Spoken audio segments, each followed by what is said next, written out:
Good morning कलीसिया। आज 19 जनवरी 2022 हम लोग एक और बार ऑनलाइन के द्वारा मिल रहे हैं।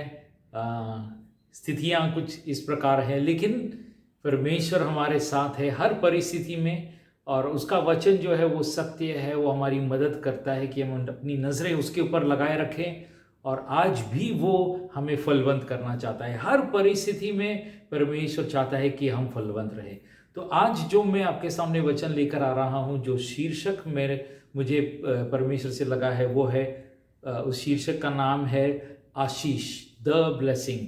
या मैं कहूं कि कुछ शब्दों में, अगर मैं कुछ सवालों में आपसे मैं ये पूछना चाहूं, तो मैं ये कहना चाहूँगा कि अगर आप अपने जीवन की ऐसी परिस्थिति से जा रहे हैं जहां पर आपने परमेश्वर के वादे पाए हैं लेकिन उसको परिपूर्ण होते हुए नहीं देखा, तो ये वचन आपके लिए है।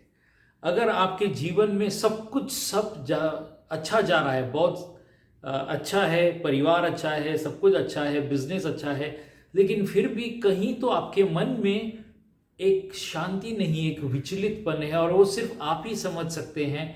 आप बहुत सारी अच्छी चीज़ें कोशिश किए हैं, लेकिन एक अकेले होकर शांत बैठ नहीं सकते आप, एक विचलितपन है। तो जानिए कि परमेश्वर आपसे खास मुलाकात करना चाहता है इस वचन के द्वारा।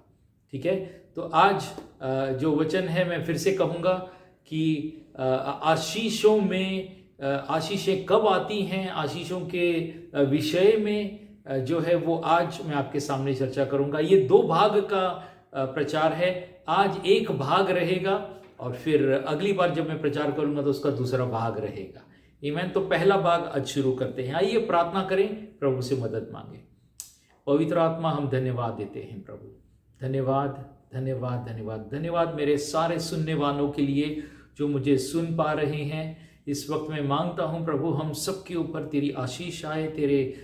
तू हमारी आत्मिक आंखें खोल, हमें दिखा, तेरी बातें हमारे हृदय में गूंजने दे, छपने दे, और विश्वास तैयार हो प्रभु कि हम तेरी हर एक उस बात पर विश्वास कर सके और 100 गुना फल लेके आ सके जिसके लिए आपने हमें बुलाया है। यीशु मसीह के नाम से हम प्रार्थना करते हैं, आमेन आमेन। Very good. ओके, एक वचन मैं आपके सामने पढ़ना चाहूँगा, और ये वचन जो है परमेश्वर का वचन अब्राहम के लिए आया था। और इस वचन को पहले मैं पढ़ूंगा, उसके बाद हम देखेंगे कब, कैसे, क्यों, कहाँ। उत्पत्ति की किताब 22:17 में ये वचन है। उत्पत्ति जेनेसिस 22:17 में ये वचन है।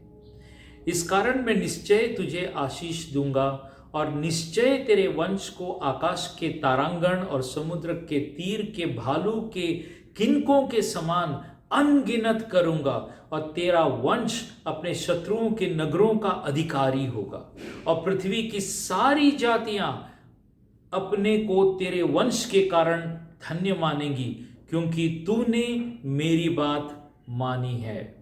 आमीन। ये वचन जो है, बातें जो है, परमेश्वर अब्राहम से करता है। ये आशीष के वचन है जो कहता है मैं निश्चय तुझे आशीष दूंगा। देखो, कभी कभी हम बोलते हैं मैं तुझे ये दे दूंगा, लेकिन कभी कभी हम लोग क्या बोलते हैं, पक्का मैं दे रहा हूं, तू फिक्र मत कर, तू बाहर से खरीदना नहीं, मैं तुझे दे रहा हूं। और यहां पर परमेश्वर कुछ इस प्रकार के वचन इस्तेमाल कर रहा है। वो कहता है मैं निश्चय ही तुझे आशीष दूंगा, और निश्चय तेरे वंश को, देखो सिर्फ वो उसको नहीं देगा, वो कहता है तेरे वंश को भी, तेरी पीढ़ियों को भी। और तेरी पीढ़ियां कितनी होंगी? आकाश में जितने तारे तुम गिन नहीं सकते उतनी होगी, रेत जितनी कण होते हैं तुम गिन सकते हो, अनगिनत तेरी वंश होगी। और परमेश्वर कहता है कि वो सारी वंश पीछे मुड़कर देखेगी और कहेगी उस अब्राहम के कारण हम आज आशीषित हैं, उस अब्राहम के आज्ञा पालन करने से आज हम इन वादों के हकदार हुए हैं। और कहता है कि परमेश्वर कहता है कि क्योंकि तूने मेरी बात मानी है, इसीलिए मैं तुझे और तेरी पीढ़ियों को ये आशीष दूंगा। तो आइए हम सोचें और जानें कि ऐसी कौन सी परमेश्वर की बात थी जो अब्राहम ने मान ली, कि परमेश्वर क्या बोलते हैं, मग्न हो गया और कहने लगा कि मैं निश्चय ही तुझे आशीष दूंगा, तेरी वंश को आशीष दूंगा। क्या बात थी, क्या हुआ था जिसके कारण परमेश्वर ये कहता है। एक और बात इससे पहले मैंने बताई नहीं, वो वचन पढ़ना चाहूंगा, 22:16 में पढ़ना चाहूंगा जानबूझ के। यहोवा की यह वाणी है कि मैं अपनी ही शपथ खाता हूं। अब परमेश्वर कहता है मैं अपनी ही शपथ खाता हूं। हालांकि वो इंसान को कहता है तुम्हें शपथ नहीं खानी चाहिए, लेकिन परमेश्वर अपनी ही शपथ खाता है। वो मनुष्य को गारंटी देना चाहता है, इब्राहिम को गारंटी देना चाहता है। उसे कहता है मैं अपनी ही शपथ खाता हूं कि तूने जो यह काम किया है कि अपने पुत्र वरन अपने इकलौते पुत्र को भी नहीं रख छोड़ा। तो ये अपने बेटे को नहीं रख छोड़ा, ये क्या हादसा है, इस पर हम आज गौर करेंगे और इसके द्वारा हम परमेश्वर की आवाज को अपने लिए पहचानेंगे ताकि हम आशीषित हों, हमारी पीढ़ी आशीषित हो और हम परमेश्वर में 100 गुना फल लेकर आएं। जैसे यीशु मसीह ने कहा था कि तुम्हारे पास राई दाने जैसा विश्वास है तो तुम पहाड़ को कहोगे उखड़ जा, तुम्हारे पास वो समुद्र में चला जाएगा। परमेश्वर अनगिनत बातें उस विश्वास के ऊपर वो कहता है कि विश्वास के द्वारा ही तुम स्वर्ग के आशीषों को प्राप्त कर सकते हो। परमेश्वर प्रसन्न होता है जब हम उसकी बातों पर विश्वास करते हैं। तो ये परमेश्वर ने अब्राहम से क्या मांगा, उसका इकलौता बेटा। ये क्या स्टोरी क्या है, आइए इस स्टोरी के ऊपर गौर करते हैं। इसके पीछे क्या स्टोरी था, उत्पत्ति 22:1 से मैं पढ़ूंगा और फिर इस कहानी को मैं खुलकर समझाऊंगा ताकि आप इसे पकड़ ले और अपने जीवन में इसका 100 गुना फल देख सके। उत्पत्ति 22:1। इन बातों के पश्चात ऐसा हुआ कि परमेश्वर ने इब्राहिम से यह कहकर उसकी परीक्षा की कि हे इब्राहिम, उसने कहा देख मैं यहां हूं। उसने कहा अपने पुत्र को अर्थात अपने इकलौते पुत्र इसहाक को जिससे तू प्रेम रखता है संग ले कर मोरिया देश में चला जा और वहां उसको एक पहाड़ के ऊपर जो मैं तुझे बताऊंगा होम बलि करके चढ़ा। सो इब्राहिम बिहान को तड़के उठा और अपने गधे पर काठी कसकर अपने 2 सेवक और अपने पुत्र इसहाक को संग लिया और होम बलि के लिए लकड़ी चीर ली। तब कूच करके उस स्थान की ओर चला जिसकी चर्चा परमेश्वर ने उससे की थी। तीसरे दिन इब्राहिम ने आंखें उठाकर उस स्थान को दूर से देखा और उसने अपने सेवकों से कहा गधे के पास यहीं ठहरे रहो, यह लड़का और मैं वहां तक जाकर और दंडवत करके फिर तुम्हारे पास लौट आऊंगा। सो इब्राहिम ने होम बलि की लकड़ी ले अपने पुत्र इसहाक पर ला दी और आग और छुरी का अपने हाथ में ले लिया और वे दोनों एक साथ चल पड़े। इसहाक ने अपने पिता इब्राहिम से कहा हे मेरे पिता। उसने कहा हे मेरे पुत्र, क्या बात है? उसने कहा देख आग और लकड़ी तो है पर होम बलि के लिए भेड़ कहाँ है? इब्राहिम ने कहा हे मेरे पुत्र, परमेश्वर होम बलि की भेड़ का उपाय आप ही करेगा। सो वे दोनों संग संग आगे चलते गए और वे उस स्थान को जिसे परमेश्वर ने उसको बताया था पहुंचे। तब इब्राहिम ने वहां वेदी बनाकर लकड़ी को चुन चुन कर रखा और अपने पुत्र इसहाक को बांध के वेदी पर की लकड़ी के ऊपर रख दिया। आमीन। मैं बताना चाहता हूं कि इब्राहिम जो था इस कहानी की शुरुआत में वो एक ऐसी जगह पे रह रहा था जिसका नाम था बीर शीबा। वो अपने तंबुओं में रहता था।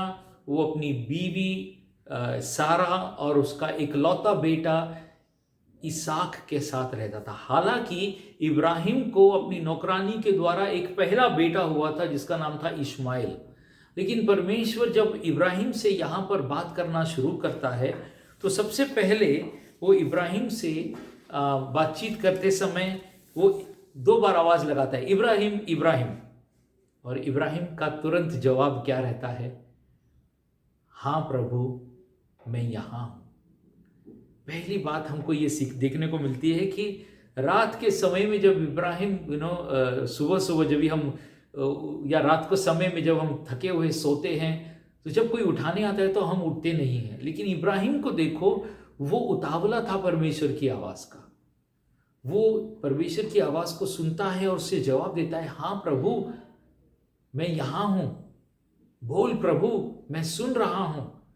और परमेश्वर इब्राहिम से कहता है कि तू अपने इकलौते बेटे को, जिससे तू बहुत प्यार करता है। क्या परमेश्वर को नहीं मालूम था कि उसका बड़ा बेटा इश्माएल है? उसे सब मालूम था, लेकिन परमेश्वर उस इश्माएल को वादे का बेटा नहीं, संतान करके नहीं मानता। जो परमेश्वर ने उसे दिया है इसहाक, वही इसहाक को वो अपने वादे का संतान मानता है। और फिर वो देखता है कि इब्राहिम अपने बेटे से, इकलौते बेटे से बहुत प्रेम करता है। और फिर परमेश्वर से कहता है, वो बेटा जिसे तू बहुत प्रेम करता है, इसहाक जो है, उसे ले मोरिया पहाड़ पर चला जा और वहां पर उसे होम बलि करके चढ़ा दे। कुछ बातें। सबसे पहले हम लोग ये देखते हैं कि इब्राहिम अब 100 वर्ष के ऊपर का हो गया है। मेरे ख्याल से वो, उसकी उम्र होगी 120 या 125 साल का होगा। और तब परमेश्वर की आवाज़ को फिर से सुनता है। और जब वो आवाज़ सुनता है परमेश्वर की, तो उस समय जानो कि उसका बेटा भी करीबन 20 साल का है। इसहाक जो है वो 20 साल का हो चुका है। और अब परमेश्वर की आवाज़ जब वो सुनता है तो वो सीधा परमेश्वर की आवाज़ को पहचान लेता है। वो ये नहीं सोचता, हैला कौन बोला मेरे को। नहीं नहीं नहीं, आवाज़ को, परमेश्वर की आवाज़ को पहचानता है और पिता को से वापस बात करना शुरू करता है। परमेश्वर से कहता है कि तू अपने बेटे को मोरिया पहाड़ के पास ले जा। अब ये क्या है मोरिया पहाड़? वो कह सकता था चलो ये बाहर लेके जाके तू बलि चढ़ा दे। नहीं नहीं नहीं, वो कहता है मोरिया पहाड़ के पास। ये मोरिया पहाड़ जो था बीर शिबा से 64 किलोमीटर दूर था। 60 किलोमीटर की उसकी दूरी थी करीबन। इतना दूर परमेश्वर उसे जाने को कहता है।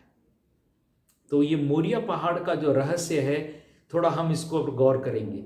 मोरिया पहाड़ वो पहाड़ है जहां पर दाऊद को परमेश्वर, एक स्वर्गदूत उसके साथ मुलाकात करता है। और तब मुलाकात करता है जब इस्राएल में ना क्या बोलते हैं, परमेश्वर का गुस्सा आया हुआ था और दाऊद परमेश्वर के पास विनती करता है। तो परमेश्वर एक स्वर्गदूत को भेजता है उसी पहाड़ के ऊपर, और वहाँ पर से परमेश्वर की दया करुणा शुरू होती है। तो मोरिया पहाड़ का जिक्र दाऊद के जीवन में भी किया गया है। और मोरिया पहाड़ का जिक्र यीशु मसीह के साथ भी बहुत जुड़ा हुआ है। ये वही पहाड़ है जहाँ पर हमारे प्रभु ने अपना क्रूस उठाकर अपना जीवन दे दिया। तो मोरिया पहाड़ जो है वो हमारे प्रभु के साथ जुड़ा हुआ है। और आज की कहानी भी हमारी जो है वो यीशु मसीह के साथ जुड़ी हुई है। ठीक है, तो कुछ लोग कहते हैं ना, एवरीथिंग इज प्लान्ड, फिल्मी डायलॉग है ये। परमेश्वर हर एक चीज प्लान करता है। वो जो 2000 साल बाद करने वाला था, 3000 साल बाद करने वाला था, अपने बेटे को भेजने वाला था, उसकी तैयारी उसने इब्राहिम के साथ कर दी थी, उसके पहले से कर रखी थी। और उसने उसका क्या बोलते हैं, परमेश्वर ने उसकी झलक जो वो करने वाला है, वो उसने इब्राहिम के द्वारा हम सबको प्रकट की, इब्राहिम को भी प्रकट की। हम लोग देखेंगे कैसे इस पर, इसी बातों में राज छुपे हुए हैं। परमेश्वर इब्राहिम से कहता है कि तुझे अपने बेटे को होम बलि चढ़ाना है। ये क्या है होम बलि? होम बलि जो है ना, वो एक ऐसी बलि है जिसको वेदी के ऊपर लकड़ियाँ रखी जाती हैं और फिर ये बलि रखी जाती है। बलि को वहीं पर उस पर छुरा चलाया जाता है, उसका पूरा खून बहता है। उसके बाद पूरी की पूरी उस जानवर को, उस भेड़ को वहाँ पर पूरी तरह से जला दिया जाता है। अगर हम दूसरी तरह की बलि देखें तो वहाँ पर पूरा का पूरा जानवर जो है वो जला दिया नहीं जाता है, लेकिन उसका जो मटन होता है वो याजकों के लिए, पुजारी के घर के लिए खाने के लिए जाता है। लेकिन होम बलि ऐसी बलि है जिसे वहीं पर आग में पूरी तरह से जला दिया जाता है। तो परमेश्वर इब्राहिम से बहुत बड़ी चीज मांग रहा है। ओके, बहुत बड़ी चीज मांग रहा है। कहता है तो तू यहां से दूर चला जा। दूसरा वो कहता है कि उस पहाड़ी पर जहां पर मैंने तुझसे कहा है वहां पर जा। दूसरा वो कहता है कि तुझे होम बलि चढ़ानी है अपने बेटे की। क्या करता है इब्राहिम?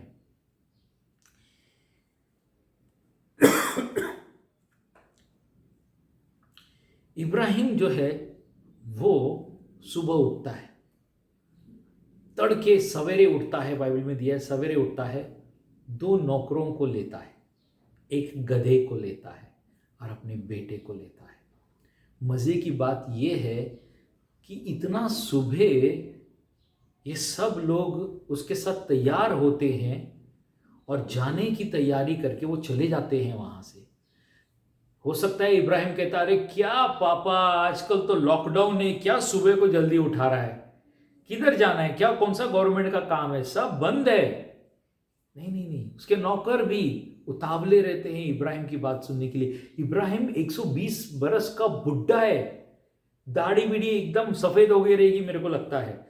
लेकिन ये जब सुबह को उठता है, नौकरों को उठाता है, अपने बेटे को उठाता है, गधा लेता है, उसके ऊपर लकड़ियां लगा के ये लोग चल निकलते हैं। कहाँ जाना है?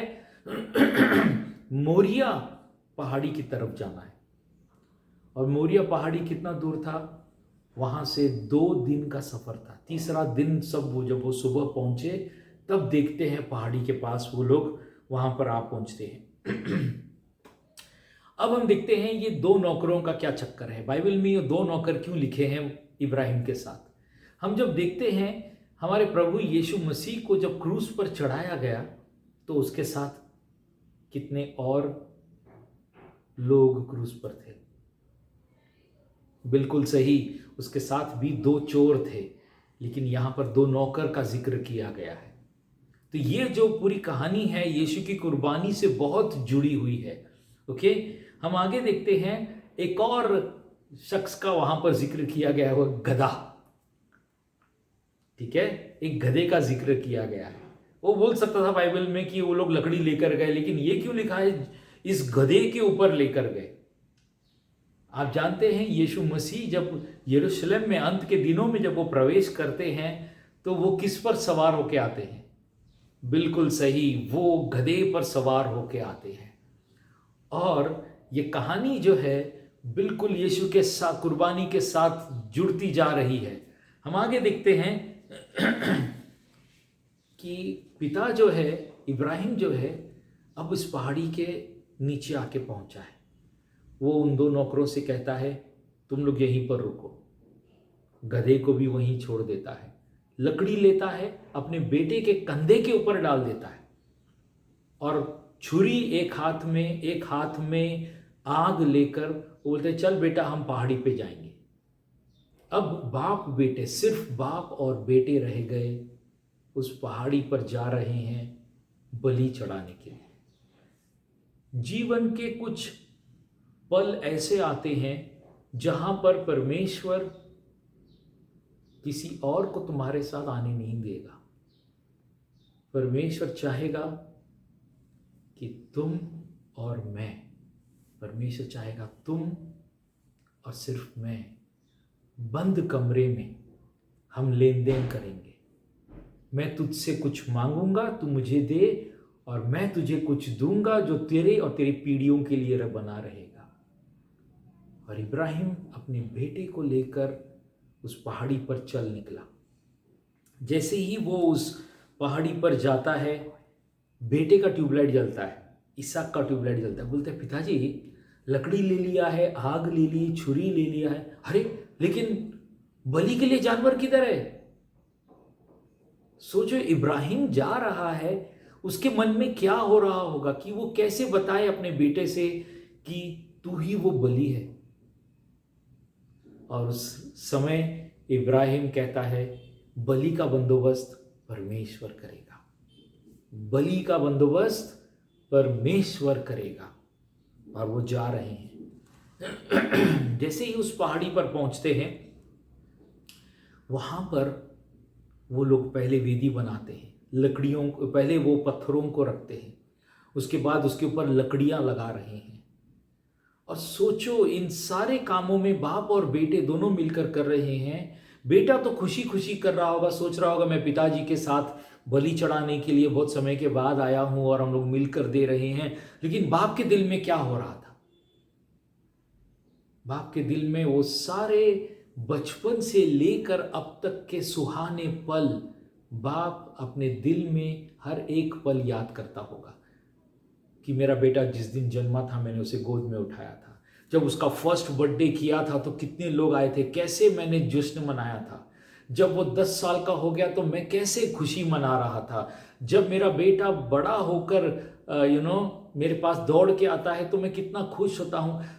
ये सारे पल उसे याद आ गया। और उसे फिर ये भी याद आ गया कि सारा जो है उसकी पत्नी, उसका तो ये बहुत ही लाडला है, और उसने उसे बताया भी नहीं है कि तेरे लाडले को मैं लेके जा रहा हूँ उस होम बलि चढ़ाने के लिए।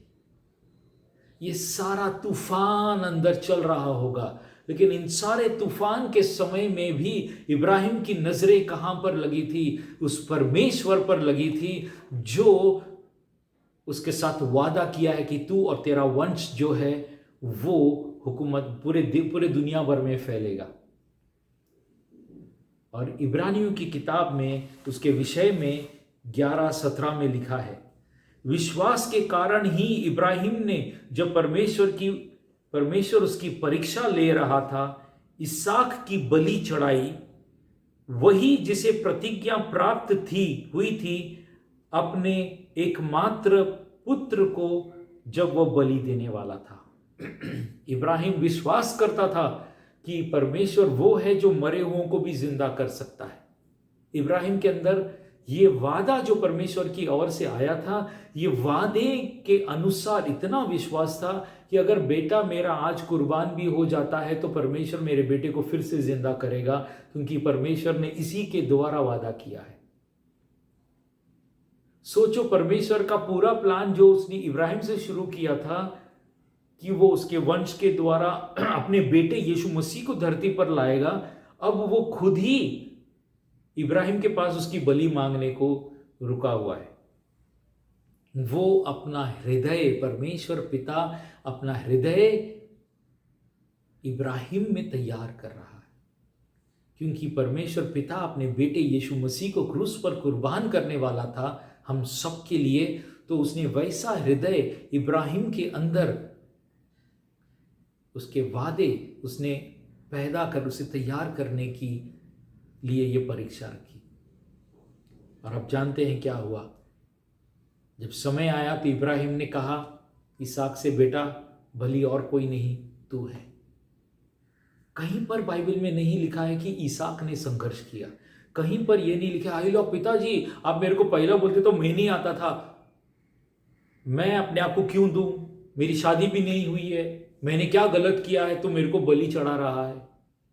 ऐसा कुछ नहीं लिखा है, कोई संघर्ष नहीं था। इसहाक जैसे तैयार हो गया एक शब्द कहने पर। जानो कि इसहाक ने अभी तक तो परमेश्वर के साथ खास मुलाकात नहीं की है, उसने सिर्फ अपने पिताजी को देखा है, लेकिन वो जानता है कि मेरा पिताजी परमेश्वर के साथ चलता है, इसीलिए उसने उस पर विश्वास किया, अपने हाथ बांधने दिए, वो लेट गया उस वेदी पर कुर्बान होने के लिए। और जैसे ही इब्राहिम चाकू लेता है उस पर वार करने के लिए, सारी चीजें उसके मन से उभरी होंगी कि अब तो सब कुछ खत्म हो जाएगा। लेकिन ऐसा नहीं था। इब्राहिम को परमेश्वर का स्वर्गदूत आता है, उसे रोकता है, कहता है रुक जा इब्राहिम, रुक जा, मैंने तुझे परख लिया है, मैंने तेरा हृदय परख लिया है कि तू मुझसे कितना प्रेम करता है, तू मुझसे अपने बेटे से भी ज्यादा प्रेम करता है, और मैंने तुझे परख लिया, और इस कारण से मैं निश्चय तुझे आशीष दूंगा और निश्चय तेरे वंश का आकाश के तारांगण और समुद्र के तीर के बालू के किनकों के समान अनगिनत करूंगा, और तेरा वंश अपने शत्रुओं के नगरों का अधिकारी होगा, और पृथ्वी की सारी जातियां अपने को तेरे वंश के कारण धन्य मानेंगी, क्योंकि तूने मेरी बात मानी है। और जब स्वर्गदूत ये बातें पूरी करता है तो परमेश्वर इब्राहिम से कहता है पीछे मुड़ के देख।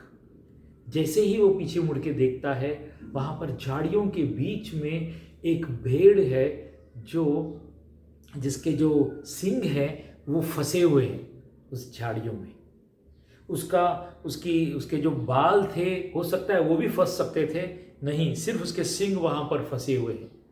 और इब्राहिम जाता है, उस भेड़ को निकालता है, उस मेमने को निकालता है और उसे परमेश्वर के लिए बलि चढ़ाता है। और फिर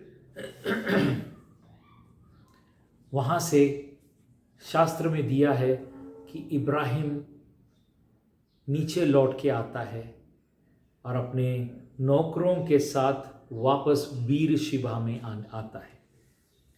ठीक है, अब शास्त्र में ये नहीं लिखा है इसहाक भी उसके साथ आता है, हालांकि आया होगा, इसहाक भी साथ में आया होगा, लेकिन यहां पर उसका जिक्र नहीं किया गया है।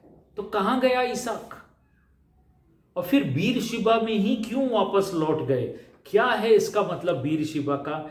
ये जानकारी, ये शीर्षक हम आगे अगली बार देखेंगे कि क्या था, क्या है इसहाक, कहां गया था, और उसके बारे में हम बाद में देखेंगे। ठीक है, आज की इस कहानी में से कुछ बातें हम लोग यीशु की बातों में से हम देखेंगे। प्रभु यीशु जब धरती पर थे तो उन्होंने कहा था मत्ती 10:39 में, वह जो अपनी जान बचाने की चेष्टा करता है अपने प्राण खो देगा, किंतु जो मेरे लिए अपनी जान देगा वह जीवन पाएगा। देखो, ये बातें जब यीशु कह रहा था तो उसने ये बातें हो सकता है इब्राहिम के अंदर प्रकट की थी। इब्राहिम जाने अनजाने में ये बातों पर अपने हृदय से जानता था कि मेरा बेटा अगर मर भी गया तो वापस जिंदा हो सकता है। ये खजाने उसके अंदर थे।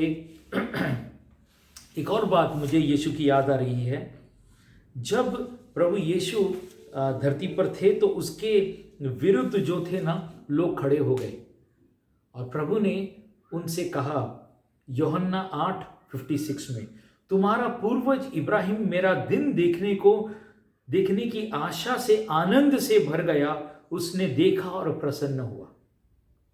तो हम जब इब्राहिम की कहानी को देखते हैं तो मैं सोचता हूं कि कब इब्राहिम ने यीशु का दर्शन पाया। हाँ, जब यीशु आया था रोटी रस लेकर तब एक दर्शन हुआ था, लेकिन ये वो दर्शन के बारे में मुझे नहीं लगता। और मग्न हुआ ये वो उस कुर्बानी के विषय में होगा, जब उसने उस मेमने को देखा उस झाड़ियों में, हो सकता है उसके पीछे उसने यीशु को देखा उस क्रूस पर। और जब उसने देखा कि यीशु कुर्बान होने वाला है, परमेश्वर का इकलौता बेटा, उसके बेटे की जगह, उसकी जगह वो कुर्बान होने वाला है, तो उसके मन में वो मग्न हुआ। और यीशु ने ये बात जो इब्राहिम के हृदय में घटी थी उसने उन लोगों के सामने बता दी थी।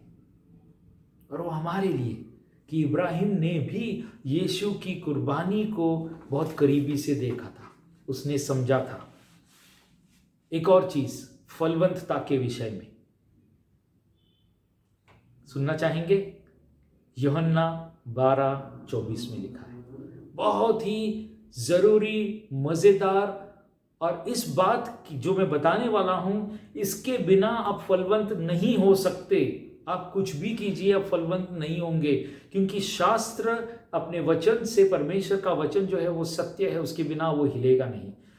यूहन्ना 12:24 में ये लिखा है, यीशु कहता है, मैं तुमसे सत्य कहता हूं कि जब तक गेहूं का एक दाना धरती पर गिरकर मर नहीं जाता तब तक वह एक ही रहता है, पर जब वह मर जाता है तो अनगिनत दानों को जन्म देता है। क्या बता रहा है यीशु? यीशु कहना चाहता है कि कुछ तो है हमारे जीवन में कुर्बान करने के लिए। जब प्रभु तुमसे कुर्बानी मांगे और तुम उसे देने की तैयारी करोगे, जब उसे तुम भेंट चढ़ाओगे जो परमेश्वर चाहता है, तब तुम 100 गुना फलवंत पाओगे। जो तुम भेंट दोगे परमेश्वर को, वो 100 गुना भेंट होगी। मैं फिर से अपने जीवन की एक ही छोटी सी घटना को बताना चाहता हूं। जब परमेश्वर ने हमसे कहा था कि तुम मुंबई छोड़कर गोवा में आओ, हमने कहा ठीक है। हमारे लिए बहुत मुश्किल था सब कुछ छोड़ छाड़ के, जहाँ पर हमने सब कुछ कमाया था, मेरा खुद का फ्लैट था, मेरे पास सब कुछ था। परमेश्वर ने कहा ये सब छोड़ और मेरे पीछे आ। और जब मैं वो सब छोड़कर गोवा में आया तो परमेश्वर ने मुझे उससे 100 गुना आशीषित किया। मेरा संघर्ष अगर मैं मुंबई में रहता तो बहुत रहता, फलवंत नहीं होता, लेकिन यहाँ पर परमेश्वर ने बिना संघर्ष के फलवंत किया है, क्योंकि उसने वो कुर्बानी मांगी, मेरी एक मर्जी मांगी कि मैं मुंबई छोड़कर गोवा में आने के लिए तैयार हूँ, और मेरी पत्नी मेरे साथ तैयार हो गई। मैं आपसे कहता हूँ, जब परमेश्वर मांगता है ना तो दे दो, पीछे मत हटो, क्योंकि वो जानता है तुम्हारे लिए क्या सुंदर है, क्या बेस्ट है, और फिर वो उसे सुंदरता से उभारता है, तुम्हें फलवंत करता है, और सबके सामने ये ऐलान करता है कि ये मेरा बेटा है, खबरदार इसको तुमने हाथ लगाया तो। उसके वादे जो इब्राहिम के साथ थे वो हमारे साथ जुड़ जाते हैं। आमीन। जैसे उसने इब्राहिम से कहा था, इस कारण मैं निश्चय तुझे आशीष दूंगा, और निश्चय तेरा वंश आकाश के तारांगण और समुद्र के तीर के बालों के किनकों के समान अनगिनत करूंगा, और तेरा वंश अपने शत्रुओं के नगर का अधिकारी होगा, और पृथ्वी की सारी जातियां अपने को तेरे वंश के कारण धन्य मानेंगी, क्योंकि तूने मेरी बात मानी है। आज समय है परमेश्वर के साथ उसकी बात मानने का। तुम्हारे लिए व्यक्तिगत तौर पर परमेश्वर तुमसे क्या मांगता है? इस हफ्ते में जब तुम परमेश्वर के साथ अकेला समय बिताओगे, अगर कुछ लोग नहीं बिता रहे हैं, मैं चाहूंगा कि एकांत का समय बिताएं। चाहिए प्रभु के साथ समय बिताइए, इसलिए नहीं कि वो तुमसे कुर्बानी मांगे, इसीलिए कि तुम जाकर उसका प्रेम लेके आ सको, तुम उससे वादे ले सको, और अपने समय पर जब वो मांगेगा तो दे देना उसे। आमीन। आइए प्रार्थना करें। प्रभु यीशु मसीह, हम धन्यवाद देते हैं प्रभु। धन्यवाद प्रभु कि तू सत्य है, तू मार्ग है, तू जीवन है, और जिसे तू बुलाता है उसे संभालता है। धन्यवाद प्रभु, मेरे सुनने वालों के लिए परमेश्वर तेरा दर्शन दे प्रभु। जैसे तूने इब्राहिम को दर्शन दिया और वो मग्न हो गया था तेरे उस कुर्बानी के दर्शन को पाकर, प्रभु आज तेरा दर्शन हम सबके हृदय में आने दे, और तेरी बातें जो तू चाहता है हमारे सबके हृदय में गूंजने दे। किसी को तू वादे दे रहा है, किसी को तू कुर्बानी मांग रहा है, प्रभु तेरी आवाज गूंजने दे। जैसे इब्राहिम ने सुना था और तुरंत खड़ा हो गया था, मैं यहाँ हूँ। आज प्रभु ऐसा हृदय भी दे दे हमको कि हम भी कह सके, मैं यहाँ हूँ प्रभु, बोल तू क्या चाहता है। धन्यवाद यीशु प्रभु। मैं मांगता हूँ मेरे सारे सुनने वालों को एक नया हृदय, नई आत्मा, और इस साल में जैसे आपका वादा है कि आप हमें फलवंत पे फलवंत कर रहे हैं, विश्वास से विश्वास पे लेके जा रहे हैं, मैं मांगता हूँ हर एक के विश्वास को तू चौड़ा करेगा, और हर एक को तू फैलाएगा, हर एक को तू आशीष देगा। तेरी उपस्थिति का आशीष, सबसे बढ़कर तेरी उपस्थिति है, तेरे बेटे का दर्शन है जो हमें चाहिए। ऐसा होने दे हर एक के जीवन में, यीशु मसीह के नाम से मैं प्रार्थना करता हूँ। आमीन। God bless you. परमेश्वर आपको फलवंत करे, आशीषित करे, और जो बातें परमेश्वर आपसे करे आप अपने पास्टर के पास जाके ज़रूर बताएं। अगर आप खुशखबरी कलीसिया का भाग नहीं हैं और मेरी आवाज़ को सुन रहे हैं, आप जो भी कलीसिया में हैं अपनी कलीसिया में बने रहें, अपने पास्टर, अपने जो आपका डिसाइपलर है उसके पास ये बातें जो आपने सीखी हैं अपने लिए, जो परमेश्वर तुमसे कहता है, तुम अपने अगुओं के अधिकार के नीचे आओ और तुम अपने आप को फलवंत होते हुए देखोगे। आमीन। ये हमारी गुजारिश है। और जो खुशखबरी के भाग हैं, वेलकम, अपने अपने अगुओं के साथ बने रहिए और मिलकर परमेश्वर का कार्य हम बढ़ाएं। आमेन। God bless you. फलवंत रहो।